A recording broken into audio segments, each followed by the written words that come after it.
Hello student, मैं राहुल कुमार आज आप लोगों को 9वीं कक्षा के मैथ का अध्याय 1 संख्या पद्धति नंबर सिस्टम पढ़ाने जा रहा हूं। इस अध्याय में हम लोग सबसे पहले देखेंगे प्राकृत संख्या, जिसे अंग्रेजी में कहते हैं नेचुरल नंबर। नेचुरल नंबर, प्राकृत संख्या नेचुरल नंबर क्या है? तो ऐसी संख्या जो एक से शुरू होकर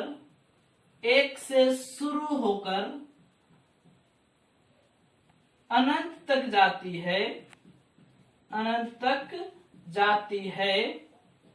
उसे प्राकृत संख्या कहते हैं। उसे प्राकृत संख्या कहते हैं। इसे बड़ा N द्वारा दर्शाया जाता है। जैसे कहां से शुरू होता है? 1 से 1 2 3 4 डॉट डॉट अनंत तक। ऐसी संख्या जो 1 से शुरू होकर अनंत तक जाती है उसे प्राकृत संख्या कहते हैं। प्राकृत संख्या को अंग्रेजी में नेचुरल नंबर कहते हैं, जिसका पहला अक्षर n है, इसलिए इसे बड़ा N के द्वारा दर्शाया जाता है। जैसे में 1 2 3 4 डॉट डॉट अंतिम तक जाएगा, अनंत तक जाएगा। इसे हम दूसरे परिभाषा के रूप में कह सकते हैं कि गिनती वाली संख्या को हम प्राकृत संख्या कहते हैं। दूसरा जो संख्या है वो है पूर्ण संख्या। अंग्रेजी में इसे कहते हैं होल नंबर। पूर्ण संख्या होल नंबर किसे कहते हैं? तो ऐसी संख्या जो शून्य से शुरू होकर अनंत तक जाती है, वैसी संख्या जो शून्य से शुरू होकर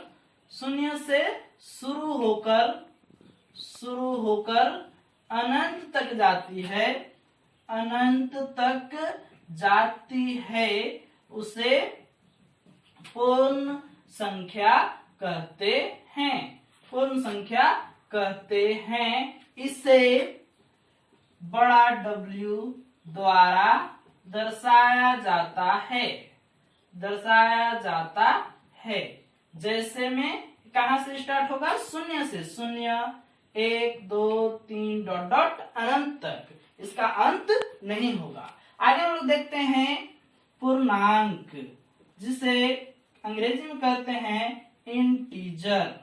पूर्णांक या इंटीजर किसको कहते हैं? तो ऋणात्मक और धनात्मक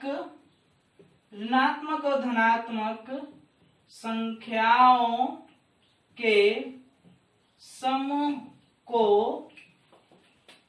पूर्णांक कहते हैं।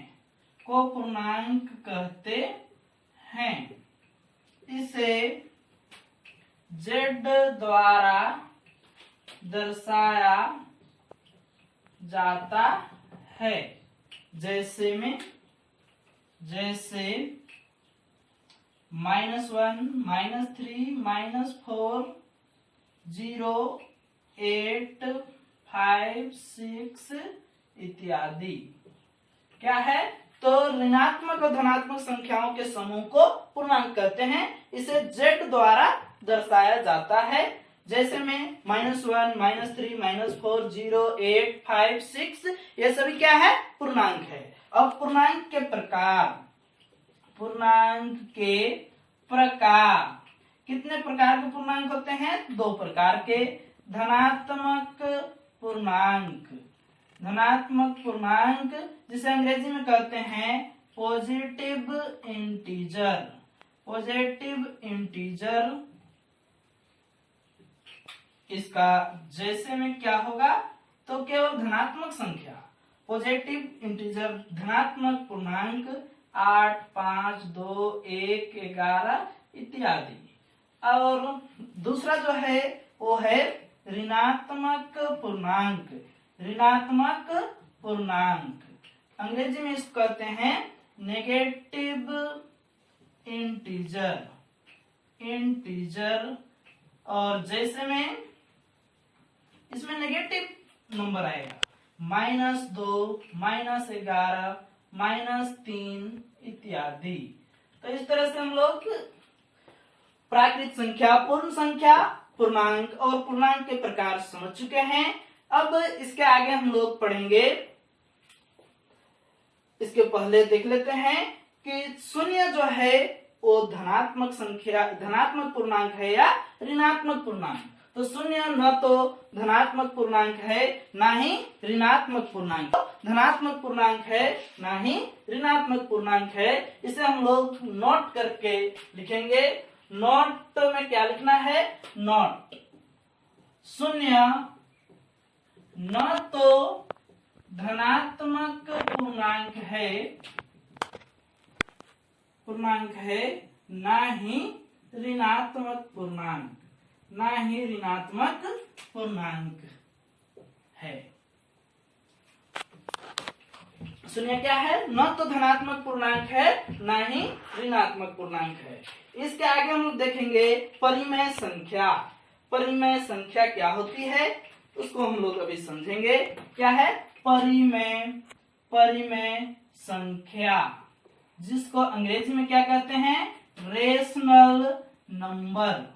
रेशनल नंबर, परिमेय संख्या, रेशनल नंबर किसे कहते हैं? तो ऐसी संख्या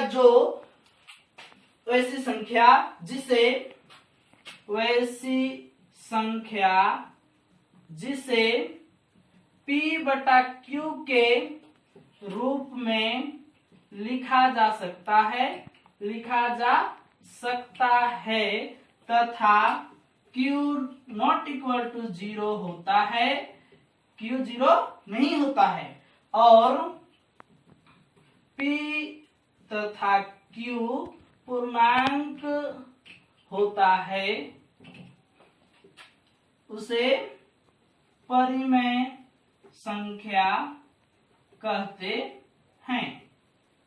परिमेय संख्या क्या है? वैसी संख्या जिसे P बटा Q के रूप में लिख सकते हैं, जहां Q बराबर 0 नहीं होना चाहिए और P और Q क्या होना चाहिए? पूर्णांक होना चाहिए। वैसी संख्या को क्या कहते हैं? परिमेय संख्या। जैसे 7/5, 6/5, 2/3 इत्यादि। तो इस तरह से हम लोग परिमेय संख्या समझ चुके हैं। अब इसके आगे देखेंगे हम लोग प्रश्नावली 1.1। इसके आगे हम लोग बनाएंगे प्रश्नावली 1.1।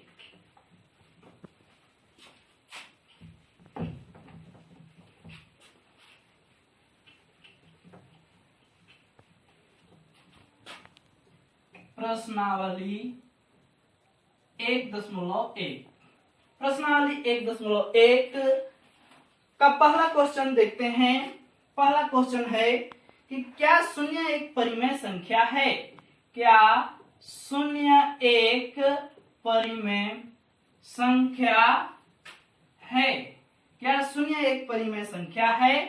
क्या आप इसे P बटा Q के रूप में लिख सकते हैं?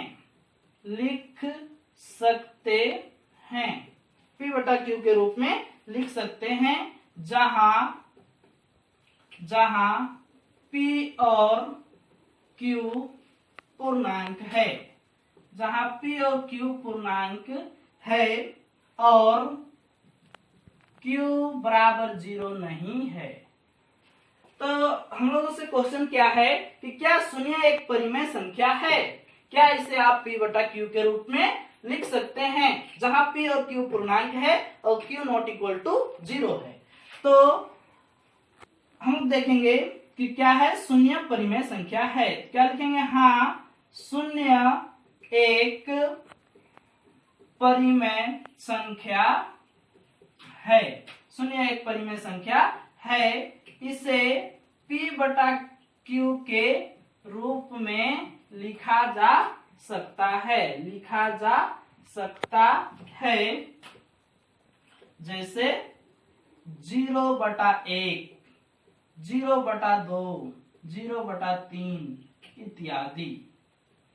दूसरा क्वेश्चन है दूसरा क्वेश्चन है कि 3 और 4 के बीच 6 परिमेय संख्या ज्ञात कीजिए।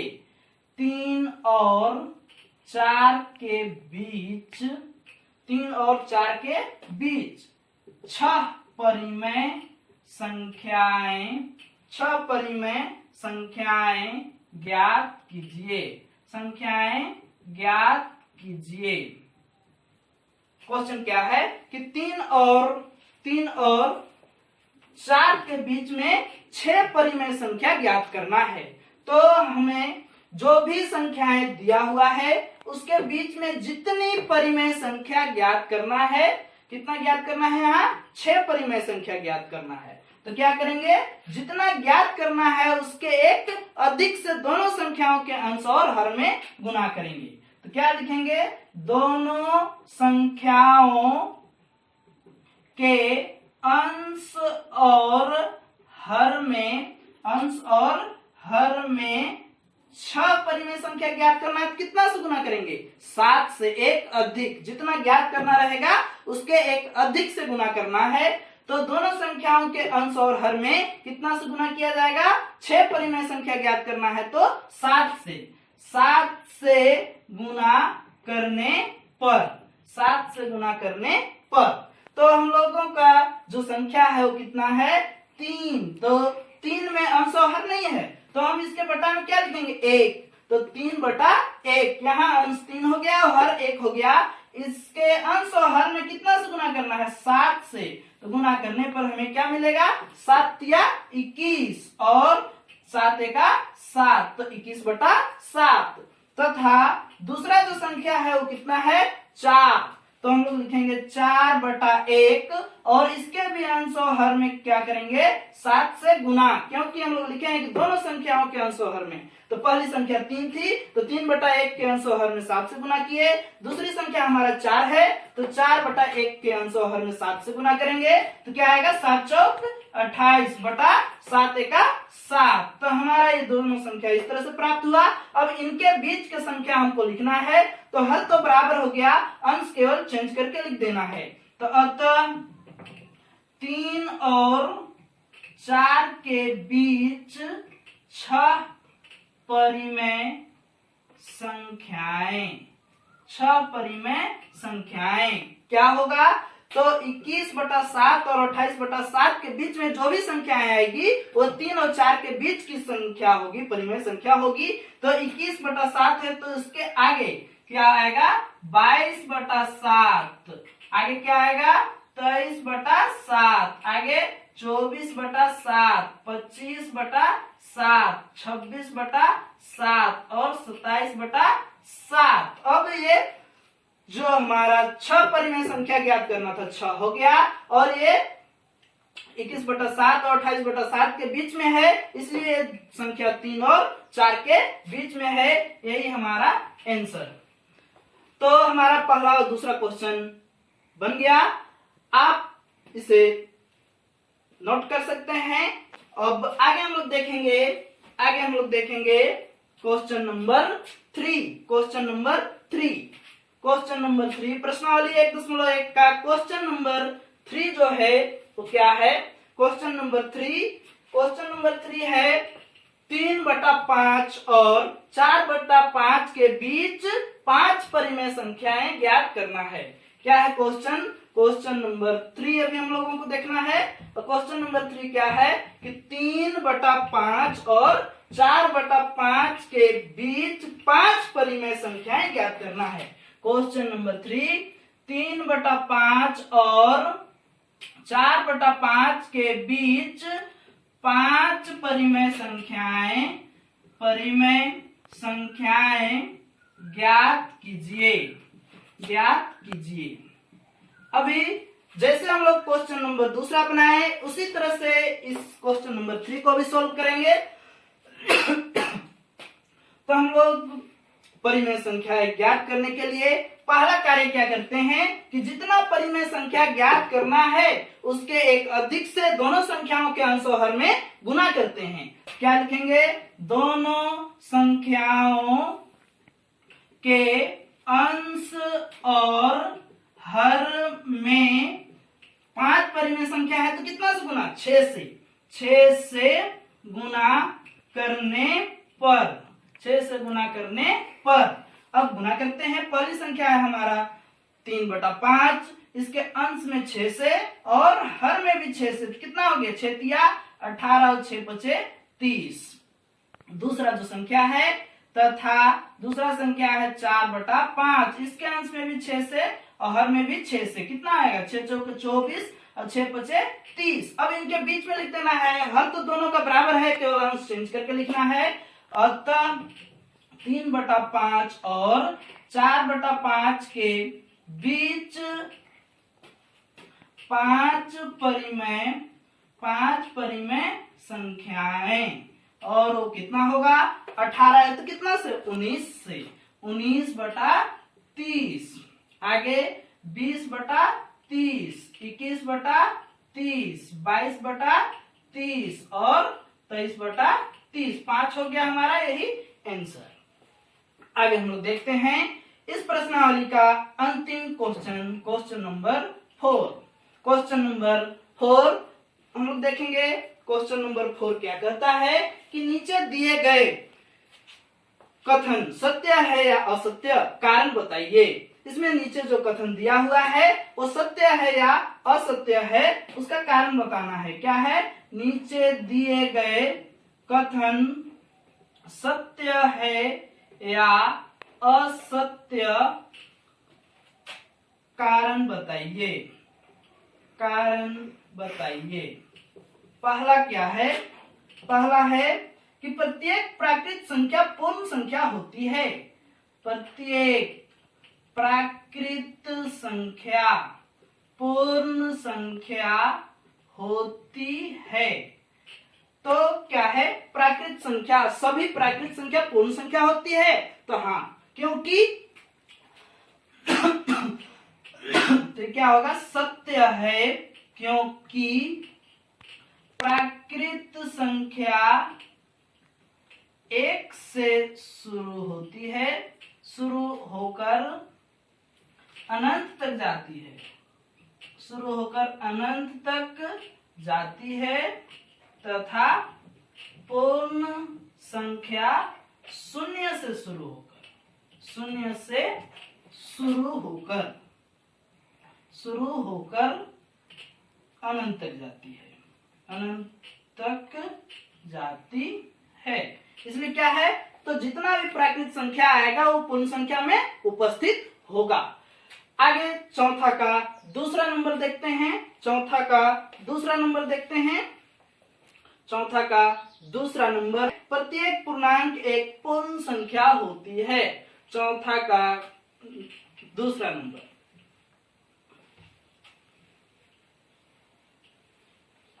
चौथा का दूसरा क्या है, प्रत्येक पूर्णांक एक पूर्ण संख्या होती है। तो क्या कह रहा है कि जितने भी पूर्णांक है वो पूर्ण संख्या होती है। तो ऐसा कहना गलत होगा, क्योंकि पूर्णांक में ऋणात्मक और धनात्मक दोनों संख्या आती है, तो और पूर्ण संख्या में केवल धनात्मक संख्या आती है। तो पूर्णांक में जो ऋणात्मक संख्या आएगी वो पूर्ण संख्या नहीं होगी। इसलिए इसका आंसर क्या होगा, असत्य है।